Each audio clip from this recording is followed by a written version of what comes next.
মানুষ এবং শয়তানের মাঝে অনেক পার্থক্য আছে। তার মধ্য থেকে একটি পার্থক্য হলো, মানুষ ভুল করবে, ভুল করার পরে তওবা করবে কার কাছে? আল্লাহর কাছে। শয়তান অন্যায় করবে, শয়তান ভুল করবে, তবে শয়তান সে তার ভুল থেকে ফিরে আসবে না, বরং সে তার ভুলের উপরে যুক্তি দাঁড় করাবে। কোরআন থেকে একটি গল্প আপনাদেরকে আমি শোনাচ্ছি। রব্বুল আলামিন আদম আলাইহিস সালামকে সৃষ্টি করলেন। আদম আলাইহিস সালামকে সৃষ্টি করার পরে সমস্ত ফেরেশতাদেরকে তিনি আদেশ করেছিলেন। কি আদেশ করেছিলেন? রব্বুল আলামিন তার সেই আদেশের কথা কোরআনের মধ্যে তিনি তুলে দিচ্ছেন। রব্বুল আলামিন বলেন, ফেরেশতাদেরকে আমি আদেশ করে বলেছিলাম, وَإِذْ قُلْنَا لِلْمَلَائِكَةِ اسْجُدُوا لِآدَمَ فَسَجَدُوا إِلَّا إِبْلِيسَ। আল্লাহ পাক বলেন, আদমকে সৃষ্টি করার পরে আমি সমস্ত ফেরেশতাদেরকে আদেশ করে বলেছিলাম, হে আমার ফেরেশতারা, তোমরা আদমকে সিজদা করো। আমার আদেশ পাওয়ার সাথে সাথে সমস্ত ফেরেশতারা সিজদায় লুটিয়ে পড়ল, ইল্লা ইবলিস। কেবলমাত্র একজন ব্যক্তি সিজদা করল না, সে দাঁড়িয়েই রইল। জানা থাকলে উচ্চ আওয়াজে বলেন তো, সেই ব্যক্তির নাম কি? ইবলিস। মাত্র একজন জানেন নাকি? এক বাক্যে বলেন, যে ব্যক্তি সিজদা করল না তার নাম কি? ইবলিস। রব্বুল আলামিন যখন দেখলেন সমস্ত ফেরেশতারা আল্লাহর আদেশ পাওয়ার সাথে সাথে সিজদায় লুটিয়ে পড়েছে, কেবলমাত্র একজন ব্যক্তি দাঁড়িয়েই রইল, আল্লাহ সাথে সাথে প্রশ্ন করলেন, ক্বালা ইয়া ইবলিস, হে ইবলিস, মা মানাআকা আন তাসজুদা লিমা খালাকতু বিয়াদাই। তুমি তো জানো আদমকে আমি আমার নিজ হাত দিয়ে সৃষ্টি করেছি, অতঃপর আমি আল্লাহ আদেশ করলাম ওকে সিজদা করো, সবাই সিজদা করলো, কিন্তু তুমি সিজদা করলে না। কোন জিনিসটা তোমাকে কুমন্ত্রণা দিল? কিসে তোমাকে প্ররোচিত করলো আদমকে সিজদা করা থেকে, আমার আদেশ মানা থেকে? ইবলিস যখন ভুল করেছে, ওর তো উচিত ছিল সে তার ভুলকে স্বীকার করা, কিন্তু সে তার ভুলকে স্বীকার করছে না, বরং আল্লাহ যখন প্রশ্ন করছে সে তার ভুলের উপরে যুক্তি দাঁড় করাচ্ছে। ইবলিস উত্তর দিল, কি উত্তর দিল? আল্লাহ, তুমি আমাকে বলো, আনা খায়রুম মিন, আমি তো আদম থেকে উত্তম। কিভাবে? খলাকতানি মিন নার ওয়া খলাকতাহু মিন তিন।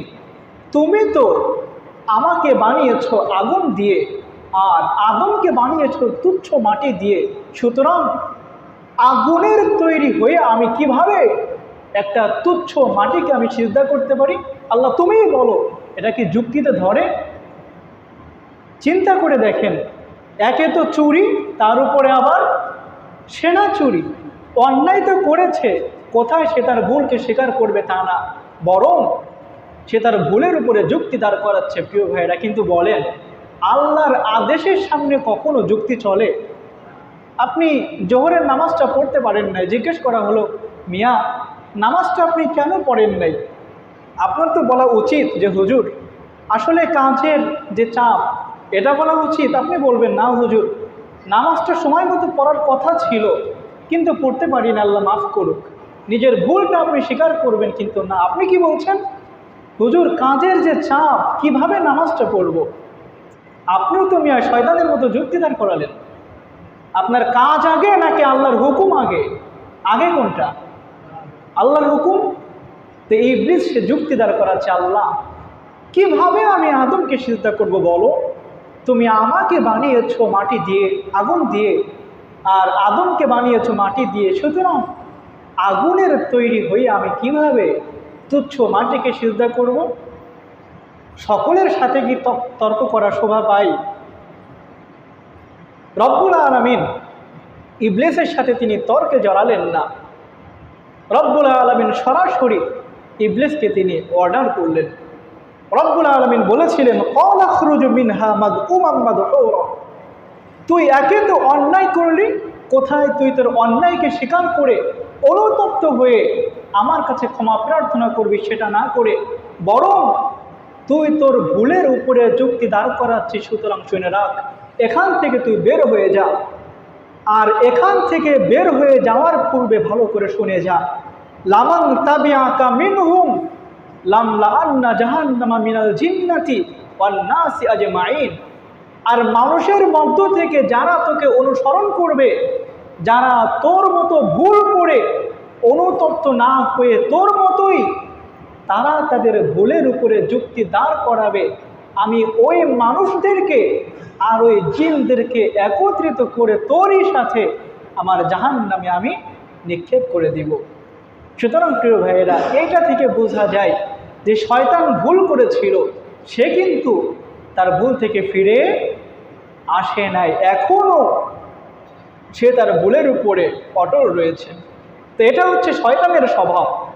কিন্তু মানুষের স্বভাব কেমন দেখেন, রব্বুল আলামিন আদমকে সৃষ্টি করার পরে তিনি আদমকে এবং তার স্ত্রী, নাম কি?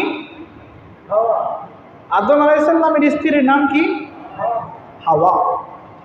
আদমকে এবং হাওয়াকে রব্বুল আলামিন আদেশ করলেন, ইয়া আদম, হে আদম, উসকুন আনতা ওয়া যাওজুকাল জান্নাহ ফাকুলা মিন হাইসু শি'তুমা। তুমি এবং তোমার স্ত্রী জান্নাতে প্রবেশ করো, আর জান্নাতের ভিতরে আমার যত নাজ নিয়ামত আছে সব কিছু তোমরা ভোগ করো। যখন যেটা করতে মন চায় করো, যখন যেটা খেতে মন চায় খাও।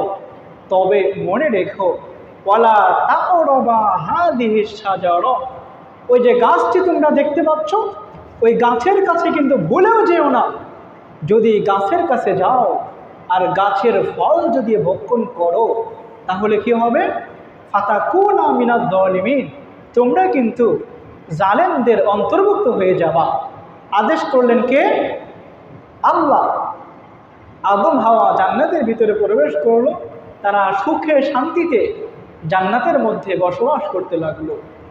এদিকে মিস্টার ইবলিস, সে আদম এবং হাওয়া আলাইহিস সালামের কাছে গিয়ে তাদেরকে বলছে, আচ্ছা তোমরা দুইজন কি আমাকে চেনো? আদম হাওয়া বলছে, না চিনি না, কে তুমি? ইবলিস বলছে, ফাকাসামাহুমা ইন্নী লাকুমা লামিনান নাসিহিন, কসম করে বলছি, বিশ্বাস করো আমি তোমাদের হিতাকাঙ্ক্ষী, আমি তোমাদের কল্যাণকামী। তুমি আমাদের হিতাকাঙ্ক্ষী, তুমি আমাদের কল্যাণকামী, বুঝলাম। তো কি বলতে চাও তুমি? ইবলিস বলছে, আমি বলতে চাই, আচ্ছা আল্লাহ যে তোমাদেরকে জান্নাতে দিল, জান্নাতে দেওয়ার পরে তিনি যে তোমাদেরকে পারমিশন দিলেন, যখন যেটা খেতে মন চায় খাও, যখন যেটা করতে মন চায় করো, কিন্তু ওই গাছের কাছে যেও না, গাছের ফলও ভক্ষণ করো না। আচ্ছা চিন্তা করো তো, এই গাছটা এমন কি অপরাধ করেছে যে এই গাছের ফল খেতে তিনি তোমাদেরকে নিষেধ করেছেন? ইবলিস বলছে, আমি নিজেই তোমাদেরকে বলছি, শোনো কি কারণে আল্লাহ পাক তোমাদেরকে এই গাছের ফল খেতে নিষেধ করেছে। কারণ হচ্ছে, অকালা মা নাহাকুমা রাব্বুকুমা আন হাযিহি শাজারা ইল্লা আন তাকুনা মালাকাইন, যদি এই গাছের ফল তোমরা ভক্ষণ করো তাহলে রব্বুল আলামিন এক নম্বরে হয়তো তিনি তোমাদেরকে ফেরেশতা বানিয়ে দিতে বাধ্য হবে, আও তাকুনা মিনাল খালিদিন, অথবা তিনি তোমাদেরকে চিরকাল এই জান্নাতের মধ্যে রাখতে বাধ্য হবে। আল্লাহ পাক চান না তোমাদেরকে ফেরেশতা বানাতে, আর তিনি এটাও চান না তোমাদেরকে চিরকাল এই জান্নাতের মধ্যে রাখতে। যদি এই গাছের ফল তোমরা ভক্ষণ করেই ফেলো, তাহলে যে কোনো মূল্যে তোমাদেরকে এই জান্নাতের মধ্যে রাখতে আল্লাহ বাধ্য হবে। তিনি যেহেতু রাখতে চান না, এই কারণে তিনি তোমাদেরকে ওই ফল খেতে নিষেধ করেছেন। প্রিয় ভাইয়েরা, এবার আপনাদের কাছে আমার প্রশ্ন, মানুষ যদি একবার কোনো কাজ করে মজা পেয়ে যায়, যদি একটা জিনিস করে মানুষের কাছে ভালো লেগে যায়, বলেন তো মানুষ কি ওই কাজ থেকে বিরত হতে চায়? যে কোনো কিছুর মূল্যে হলেও ওই কাজটা কিন্তু মানুষ করতেই চায়। আদম হাওয়া চিন্তা করে জান্নাতের মধ্যে এত সুখ, এত শান্তি, এগুলো রেখে কিভাবে এখান থেকে যাব। লোকটা যেহেতু কসম করে বলছে যে সে আমাদের হিতাকাঙ্ক্ষী, আমাদের কল্যাণকামী, ও তো মিথ্যা বলতে পারে না। আরে খাই না খেলে কি আর হবে। ফাদাল্লাহু বিগুরুর, আল্লাহ পাক বলেন শয়তানের কথাবার্তা শুনে প্ররোচিত হয়ে কুমন্ত্রণায় পড়ে আদম এবং হাওয়া দুজনই ওই নিষিদ্ধ গাছের ফল ভক্ষণ করে ফেলল।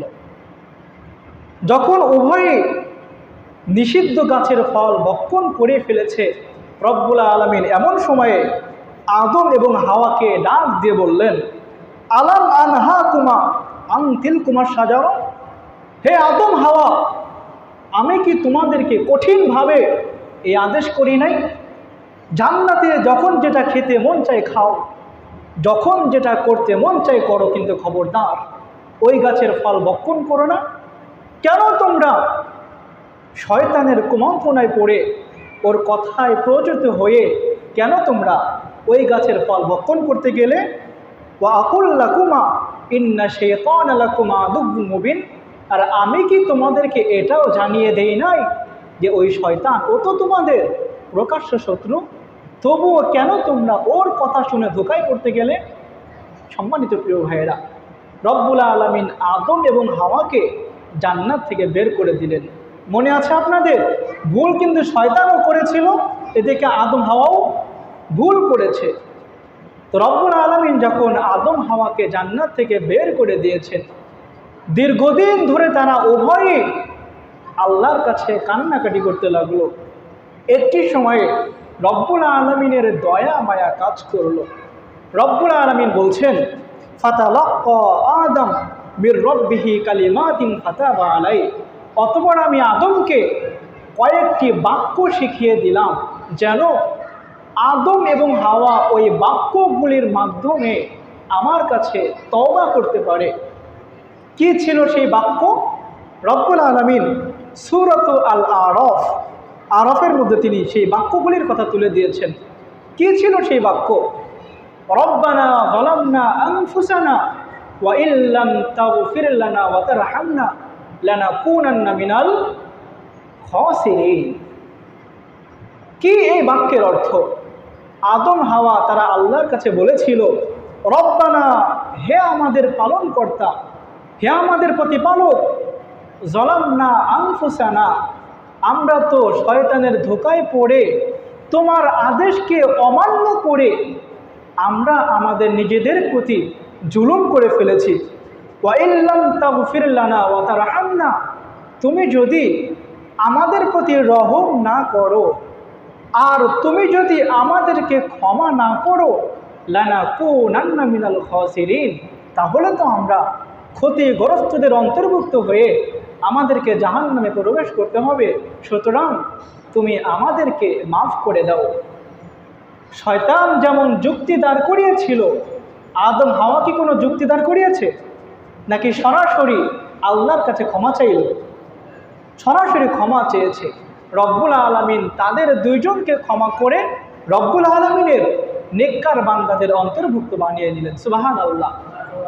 তো চিন্তা করে দেখেন, এই যে ঘটনা বললাম, এটা কি আপনাদেরকে মজা দেওয়ার জন্য নাকি শিক্ষা দেওয়ার জন্যে? শয়তান আর মানুষের মাঝে একটা মৌলিক পার্থক্য হচ্ছে এটা যে শয়তান ভুল করেছিল, এখন পর্যন্ত সে তার ভুলের উপরে অটল রয়েছে, সে তার ভুলের উপরে ইস্তেকামাত রয়েছে, সে তার ভুলকে স্বীকার করে নাই। তবে মানুষ আদম ভুল করেছিল, সে তার ভুলকে স্বীকার করে আল্লাহর কাছে মাফ চেয়েছে। রব্বুল আলামিন তাকে মাফ করে দিয়ে তাকে নেককার বান্দাদের অন্তর্ভুক্ত বানিয়ে নিয়েছেন। আমরাও যদি ভুল করি, আমরাও যদি অন্যায় করি, অন্যায় করার পরে যদি আল্লাহর কাছে মাফ চাই, আমাদেরকেও যিনি মাফ করে দিবেন, জবান ছেড়ে বলেন তো তিনি কে? আল্লাহ।